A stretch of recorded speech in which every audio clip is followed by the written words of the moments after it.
What's up? Welcome back to another episode of Mark's Headroom. Whoa, I'm filled with a lot of stuff right now. I've got so many things going on in my head. I just ran across an author at a outdoor venue this morning where I was having coffee with someone, and I saw the guy peddling a book about using AI to augment your art, your creativity. Now, I find that interesting.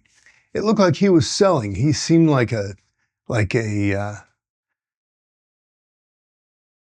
well, it looked like he was really presenting himself, almost like he was selling copiers or selling something. He was going around and befriending strangers, acting interested in them.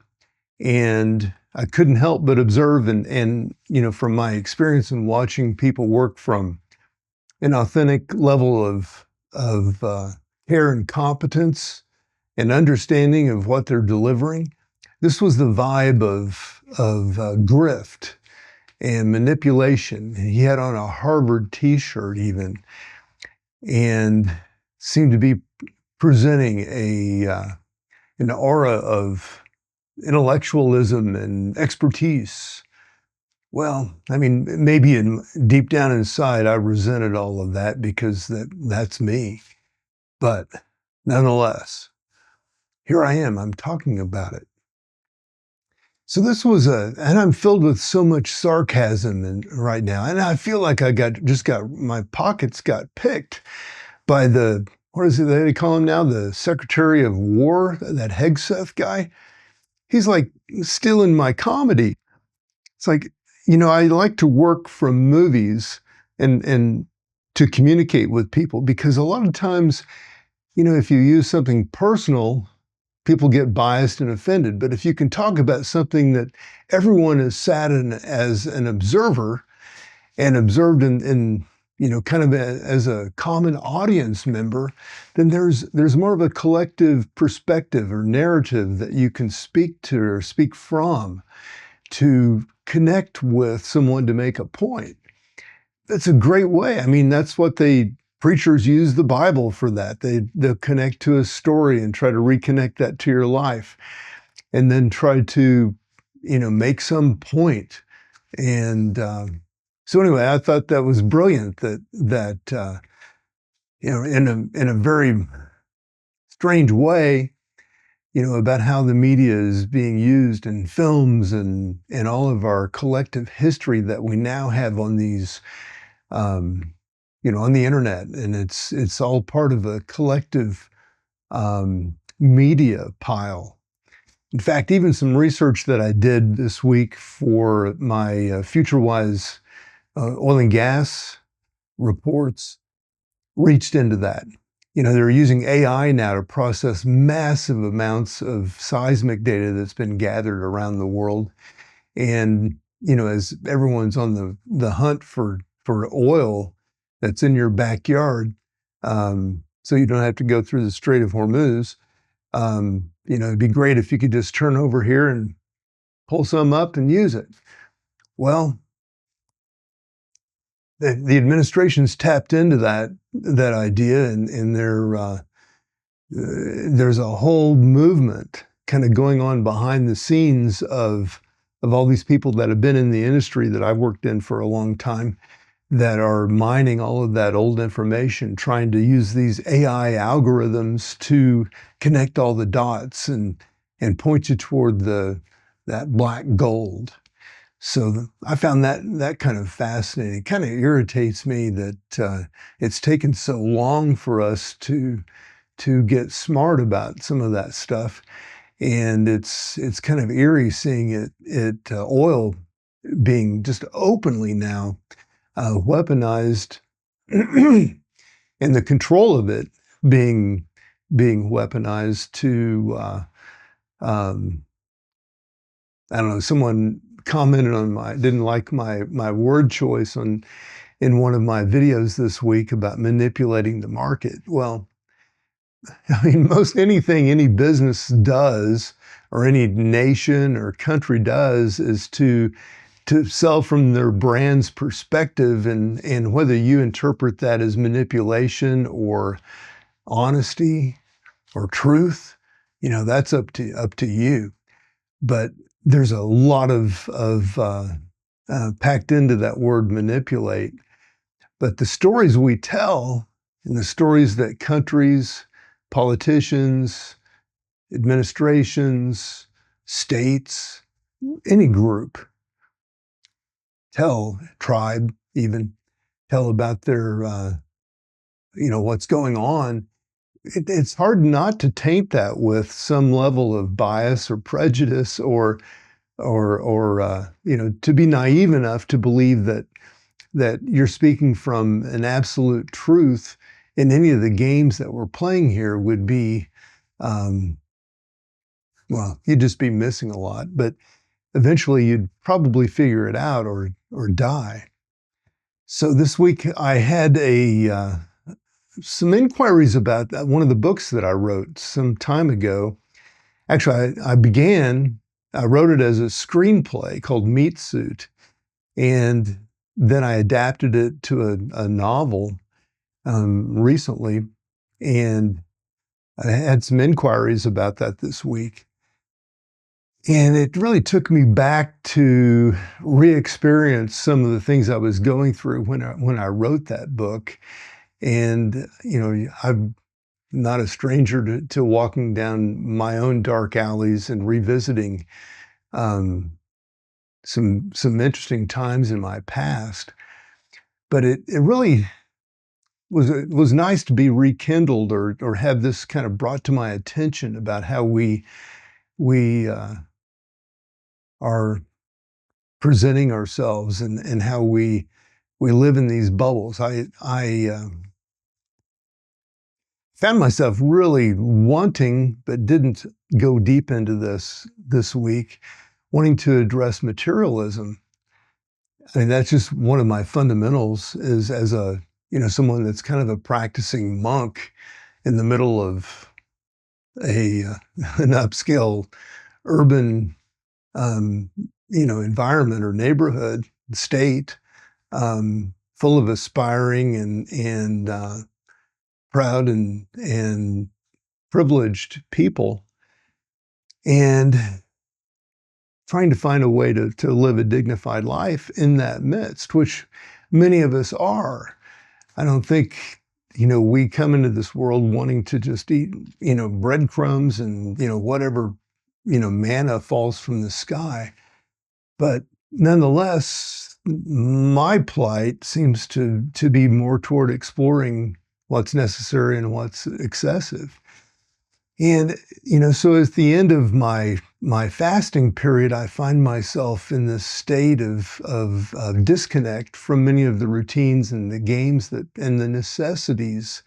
And I say necessities with, that's an italicized word in my vocabulary, because what most people define as necessary and what I find necessary are quite different. And I'm not being judgmental or even sarcastic there. It's just a truth. But from a perspective of taking yourself out of the game and watching from afar, you can see how materialism works for some and against others. And it all has some bearing on your perspective and your point of awareness in developing your own discernment in your life. And I think I see a lot of younger men kind of tuning into my videos on energy as well as on, life, on transcendent. And then even here in my comedy on Headroom Tonight, or on Mark's Headroom, this channel. And I think the interesting thing is for people to, begin not just waking up. I mean, I think there's a newer, higher level of awareness, from those that are in their 80s and 90s today, all the way down to people that are in their teens that are just coming out of or coming into their maturity. And obviously there's the transparency that we've enjoyed with media over the past 50, 100 years, and having a chance to watch and observe ourselves and get away from the total literal mindset of we just follow instructions and we go do what we say, because obviously there's a lot of other factors that are impacting how we're operating in life. And so back to the materialism gives you an interesting perspective to see what kind of bubble is created. And that's something that maybe you might find worth considering and maybe even commenting on later, because I think the perspective of a bubble is created. And I first saw this whenever I looked at big investments in oil and gas being made, and someone that was actually, competent and good and had the confidence of some investors would commonly get a commitment of a large amount of money to go work on a project in a certain region or certain area. And suddenly everyone around that person would begin lying to them because they had the ability to change their life rather instantaneously with a job or with hope or with an opportunity, with a transfer or whatever it might be. And so I found that these bubbles create an interesting level of momentum toward whatever those parties are, that are forming that bubble are looking to create. So that's a fascinating perspective to examine. And if you look around your community, your neighborhood, on the internet, you can see how people, are creating basically like you could create a video game. You could say, okay, well, let's all pretend that the sky is red. And so everyone walks in the room. The person in charge that's handing out the material or the money is insisting that everyone say the sky is red. So everyone says the sky's red, and before long, the hypnotism kind of takes place, and people are like, "Yeah, the sky's red," and they lose this disconnect to the fact that they've just changed the name of a color, or because they look at the sky and they know that it's not the red that they maybe were raised to believe, but maybe it's worth it. I don't know, but my point is, that these truths that we often find in our lives, have been defined at some point, and they may not really have resonate truly with our bodies and our minds and our spirits, because the color red to most of us means alarm or watch out, careful. I mean, that's the color of our blood. And so so there are some colors that we experience in life that really resonate with us at a primal level that we have no control over. And it doesn't really matter the words we use to describe it. We all know, when you see blood, you don't have to say the blood is, there's no language that's required. And that's one of the interesting things about, I sat in a room with a bunch of 70 and 80-year-old men recently, and you could see the patterns that they'd been handed and they were still carrying. Many of them were of the age that they were, kind of raised in a military environment, and you can see a lot of that type of thinking. Even some of them, would from a very conservative perspective would kind of like, let's just go extreme here. Let's say they would be critical of two people, a man and a woman that were dancing together, moving about freely and kind of having a grand old time, so to speak. And one of them might say, not that they actually said this, but, well, if you turn off the music, they just look like fools. Well,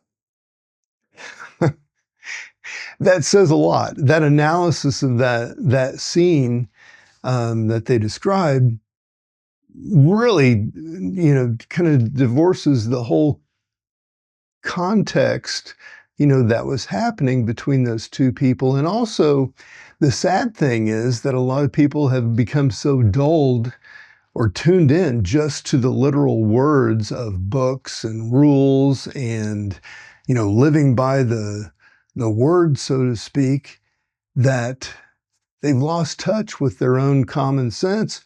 And even deeper than that, their own sense and connection to sound and all the other perceptions that comprise the whole experience of being a human being.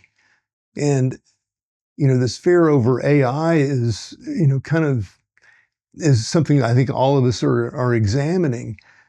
But for some of us that, have played with that stuff, since its early inception, just from an idea standpoint, and also worked with large groups of people to implement patterns and efficiencies that they could kind of robotically follow to do their work well. And that was fine. They still had to put in the human element to, apply some judgment and discernment to their work products. But what I'm talking about here are people operating in a way that, at least on the surface, what they're defining and instructing for other people to live by is just on a literal plane, and to ignore all the other signals. And I think we all have a lot of other signals that are going on. And so one of the things that came up in this kind of the deep dive I took back into my some of the topics that I explored in Meat Suit was the fact that today, people are starting to talk about the full somatic experience. It's kind of like we have to pull up a new word to describe, I called it holistic, or, the exploration of consciousness, which are basically, saying much of the same thing, is that our bodies and our organs, all of our senses, need to be fully tapped into to, give us a chance to have the full human experience. And it's a shame that we lay down all these rules and, put all this false guilt on people, that people have to drink or do drugs to get away from all that stuff, because they haven't learned, or they weren't encouraged or made to help to feel safe and secure in their own skin in their early development.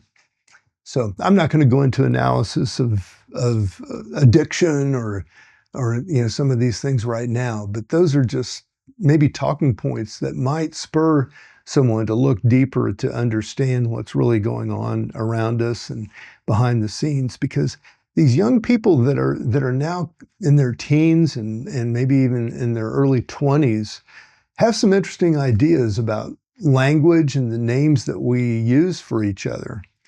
And, it gets hijacked and used for political advantage and bias and prejudice and defending how we used to do things. But they're really, those observations that these children are making, or young people are making, are right on line with many of the observations that many of the ancient mystics, gurus, even Jesus, said, which just cut straight to the core of a truth about the way that we operate as human beings. And that if we see each other not as maybe a sexual object, or as someone that has this role or that role based on appearances, I think there's a lot of rebellion against that these days, that, it invites a reaction. And I'll just say I'm not a big believer in protest or rebellion. I'm more a believer in trying to understand what's deeper and going on behind that, to be able to find the solution, the resolution to that. Because we've had years of this transparency that's showing us that, these spectacular personalities that we, have called leaders, or congressmen, or whatever, that, by what is it, democracy, that we, we vote, the popular vote. Well, there's a danger there if the whole set of if everything that's being sold by those people is just personality without any real competence behind it. That's where that's going to lead. So let me drop off there. I'm going to go break my fast, and I hope you all are having a great week and that this is an outstanding weekend, and that